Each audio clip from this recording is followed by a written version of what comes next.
Hello সবাই, কেমন আছেন? আজ আমি দেখাবো খুব সহজে ঘরোয়া উপায়ে একদম মজাদার একটা চিকেন রান্নার রেসিপি।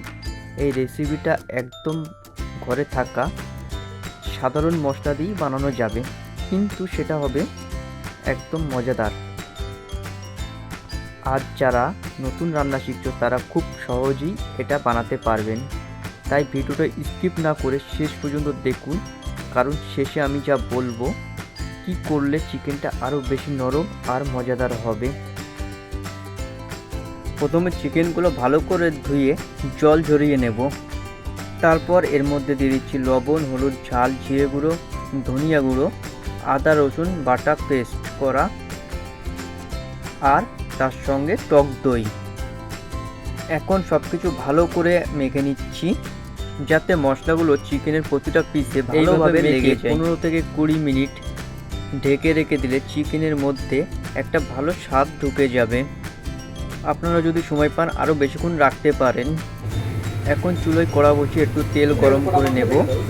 তেল গরম হয়ে গেলে এর মধ্যে দিয়ে দেব কুচি পেঁয়াজ। পেঁয়াজগুলো একদম মাঝামাঝি আঁচে ভাজতে হবে। যতক্ষণ না হালকা বাদামি রং আসে ততক্ষণ আমরা ভালো করে ভেজে নেব। এই ধাপটা খুব গুরুত্বপূর্ণ। সুস্বাদু পেঁয়াজ ভাজা হলে রান্নার স্বাদ অনেকটাই বেড়ে যায়। পেঁয়াজ ভাজা হয়ে গেলে এর মধ্যে দিয়ে দেবো আর আদা বাটা, রসুন বাটা আর ধনে জিরে গুঁড়ো মশলা সব দিয়ে ভালো করে হালকা একটু জল দিয়ে ভালো করে কষিয়ে নেব। তারপরে এই পর্যায়ে একটু টমেটো পেস্ট দেব। টমেটো পেস্টটা ভালো করে দিয়ে আবার একটু ভালো করে কষিয়ে নেব। কষিয়ে নেওয়ার পরে যখন ভালো করে সব কিছু হয়ে যাবে, তারপর আবার একটু কাসুরি মেথি দেব।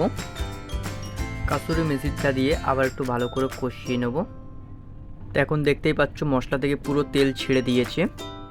এখন দিয়ে দিচ্ছি আগে থেকে যে ম্যারিনেট করা চিকেনটা রেখে দিয়েছিলাম সেই ম্যারিনেট করা চিকেনটা। তারপর ঢাকনা দিয়ে চিকেনটা রান্না হতে দিন। মাঝে মাঝে ঢাকনাটা খুলে একটু চিকেনটা নেড়ে দিতে হবে যাতে নিচে না লেগে যায়। চিকেনটা যখন ধীরে ধীরে সেদ্ধ হয়ে যাবে তখন এর মধ্যে দিতে হবে একটু গরম জল আর একটু মশলা। চাইলে এখানে একটু কাঁচা লঙ্কাও দিতে পারো, তাহলে ঘ্রাণটা আরও বেড়ে যাবে। দেখুন চিকেনটা একদম সুস্বাদুভাবে রান্না হয়ে গেছে আর গ্রেভির রঙটাও অনেক সুন্দর এসেছে।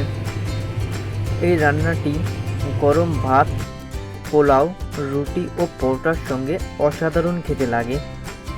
বিশেষ করে পরিবারের সবার জন্য খুব সহজে বানানো যায়। তো বন্ধুরা, এইভাবে খুব সহজে হয়ে গেল মজাদার চিকেন রান্নার রেসিপি। এই রান্নাটি ভালো লাগলে লাইক কমেন্ট করে জানাবেন।